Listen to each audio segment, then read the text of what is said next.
So we've got two really nice office chairs here today, and I want to talk about why I like them and why I don't like them. I like both of them, but there's one big deal breaker for me with this chair in particular. This black chair is the Herman Miller Logitech Gaming chair, built for gamers just like you. It's a very expensive chair at $1,500 MSRP. You can buy it directly from Herman Miller. I didn't see any other sources where you could buy it, so I don't think you could find it for any cheaper than that unless somebody's selling a used one. $1,500 is a lot to pay for an office chair, so the quality should definitely reflect that price.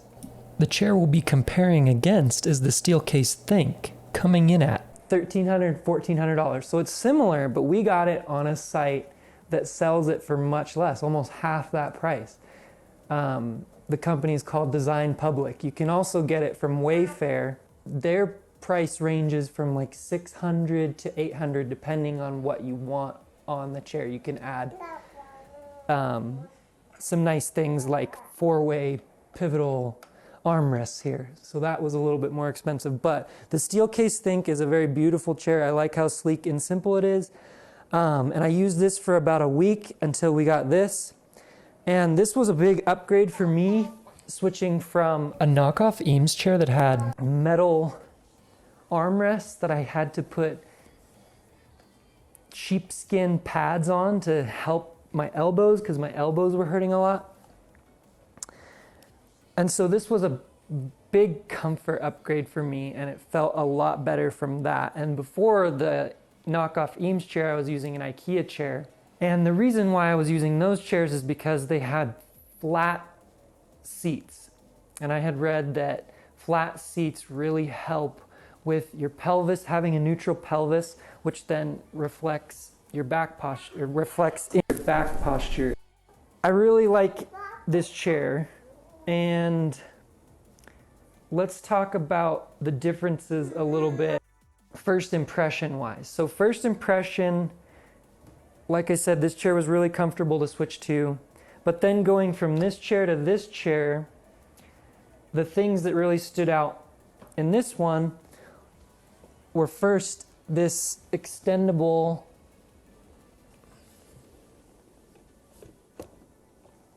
you have to, I think it's easier if you sit in it, but you have this extendable seat cushion for people with longer legs. I'm about 6'1", 6'2", and this slides in and out. So if you're shorter, you can slide it back, and if you're taller, you can slide it out. And that feels really good to have your legs supported all the way out like that. It takes a little bit of,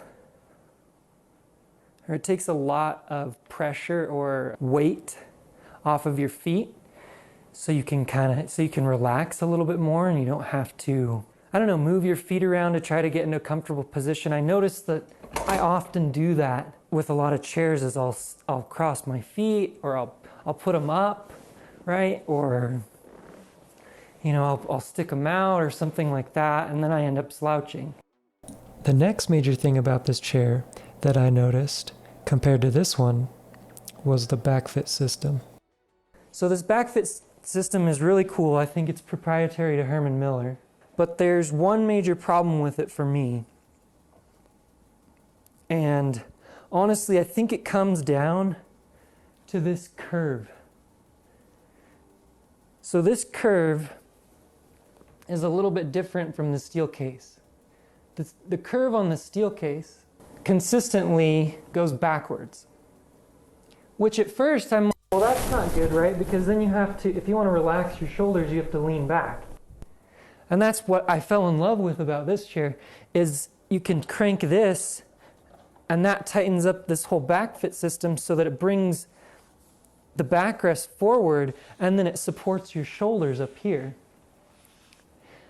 And this might be different for people of different heights, but for me, when I crank this up, it pushes my shoulders forward, which was nice. At first I was like, yay, finally a chair that supports my shoulders. But the problem is you have this pocket in here. So while it's pushing your shoulders forward, your upper back wants to sink into the pocket. I'm much more comfortable when I'm sitting more upright like this. Yes, so I can go like that. The problem is, now when I relax into that pocket, my whole back starts to hunch over. And then that puts a lot of stress on my neck. And as somebody with neck issues who's been to multiple chiropractors and they've said I have some sort of traumatic neck, I've had some sort of traumatic neck injury. This is a big issue for me because my neck already tends to fatigue from sitting for long periods of time. And having this curl like that then just makes it fatigue even more and could be promoting unhealthy neck posture, back posture, which then, reflects all the way up into your neck.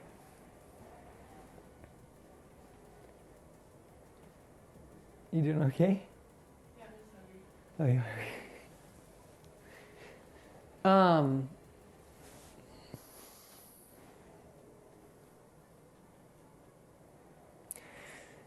Yeah, so this is a big deal breaker for me. And I used this chair for about a week, and then I switched back to the Steelcase to see if I could notice a difference switching back. And I did feel that that discomfort go away. Kind of like, oh, okay, yeah, that's much better. It's not pushing my shoulders forward.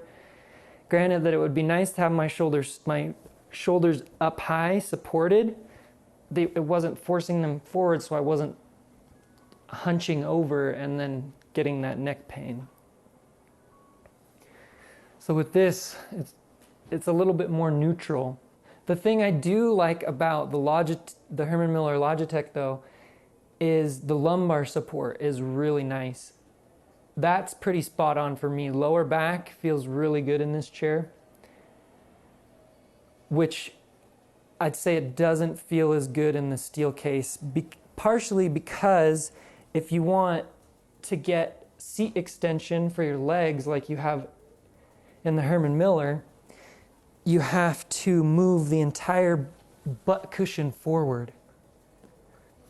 So it's not just like an extendable piece, it's the whole cushion. So then you get a bigger pocket in the lumbar and butt area here. And then if you move it all the way back, then your legs hang out more and you don't get that leg support that I was talking about. It's not terrible. Like, this is a very comfortable chair. And I like it a lot. It's got a little bit more cushion in it, so it just kind of naturally feels more comfortable because it has more cushion, which could arguably be worse for that neutral pelvis. But I think it's right kind of on point where it's like not too much cushion where it's going to make that contour so that your pelvis ends up shaping with that bad bowl-like contour. I don't think that's happening here. But, if we scoot this out a lot, then you have that pocket where it feels kind of awkward, right? Like your lower back wants to sink into that pocket, and so you're not getting that lumbar support. And then you'll start to mess around with their version of lumbar support, which is this slider. And I don't know, I feel a little bit of a change when I move this. Like, you can definitely feel it, but it's almost like you have to choose between whether you want more lower back support or a more aggressive upper back posture. And I think I tend to opt for the lower back because you're losing that lumbar support when you move this out, and having long legs, I want to move the seat cushion out. So then I want to move this down to support my lower back. And that feels pretty good. Like, I've been pretty comfortable with this chair just like this. And then lastly, I would say the most important thing to talk about these are the main things that really stood out to me. And then the last thing would be the armrest. So the Herman Miller, they don't even offer an option with 4-way adjustable armrest. Whereas the Steelcase, you can opt in to pay a little bit more for these 4-way directional armrests, which is really nice. They slide up and down, and then, you know, you have pretty good range. Some of the best range I've seen in an office chair. Not that I've tested a lot of office chairs, but you have pretty good range for adjusting when you're at your desk where you want your arms to rest. The Herman Miller, on the other hand, you get up and down, and you get side to side. And honestly, I think it's kind of a smart design choice to do that, because it simplifies things. And I don't like, as long as the arm rest, the actual cushion, is wide enough, then I don't think you really need this sideways positional contraption here, which, you know, it doesn't have a whole lot of resistance. So I do notice that this moves around when I'm at my desk, and I'll you know, not frequently, but regularly have to move it back into position, which can be kind of annoying, but it's not that big of a deal. I like having the freedom to move it around, so I'd prefer that. And I have noticed that getting the Herman Miller armrest at the right, really a really comfortable position for me at my desk was a little bit more difficult. But I think that's always kind of a struggle, to find that sweet spot where your arms aren't pushed up too far, and you get a nice, you get your arms resting in a nice weight on your desk, so that they're not, you know, they're not pushed up, and you're not like this, and they're not too far down, and you're not like this, getting them right in that sweet spot. Felt a little bit easier with this right here with the Steelcase. But that's it. That's, you know, I think that's gonna wrap it up for these chairs. And like I said, with the Herman Miller, like, this was just a real deal breaker for me, this curve. And honestly, I think they could fix it by changing this curve and actually making it more like the Steelcase, going back like this, instead of going back and then curving back over, which, I mean, this makes sense, right? Like, I'm pretty sure this is how our spine is naturally curved. So you would think, like, oh yeah, this is how it should be, but it seems like it's just a little bit off. Like, I feel like this back fit system, if you're gonna like when you crank on it, if it's gonna tighten up, then this pocket right here should be coming in just as much as the top right here is coming in as well. But what seems to be happening is this comes further over, the top comes further over and pushes your shoulders down, and then your lower back wants to sink into this pocket. That was the big thing, and that's why I'll be sticking with the Steelcase over the Herman Miller. And that's it. That's a wrap.